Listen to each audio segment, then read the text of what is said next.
കേരളത്തിലെ ഒരു അനുഷ്ഠാന കലയാണ് പുള്ളുവൻ പാട്ട്. അഷ്ടനാഗങ്ങളെ പ്രീതിപ്പെടുത്തിക്കൊണ്ട് പാടുന്ന പാട്ടാണിത്. നാഗഞ്ചേരി ഇല്ലത്തെ നാഗഞ്ചേരി ദേവി നല്ല മന്ദർജനം കുലം പിഴച്ച് പുള്ളുവത്തിയായി, അങ്ങനെയാണ് പുള്ളുവൻ പാട്ടിൻ്റെ തുടക്കം എന്നൊക്കെ ഐതിഹ്യ കഥകളുണ്ട്. അതുകൊണ്ട് തന്നെ പുള്ളുവത്തിക്കാണ് പുള്ളുവൻ പാട്ടിൽ കൂടുതൽ പ്രാധാന്യമെന്നും കേട്ടിട്ടുണ്ട്. ദക്ഷ പ്രജാപതിയുടെ മക്കളായ വിനീതയും കദ്രുവും കശ്യപ മഹർഷിയുടെ ഭാര്യമാരായിരുന്നു.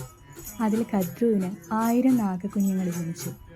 അനന്തൻ, വാസുകി, തക്ഷകൻ, കാർക്കോടകൻ, ശംഖപാലകൻ, ഗുളികൻ, പത്മൻ, മഹാപത്മൻ എന്നിവരാണ് അതിലെ അഷ്ടനാഗങ്ങളായിട്ട് അറിയപ്പെടുന്നത്.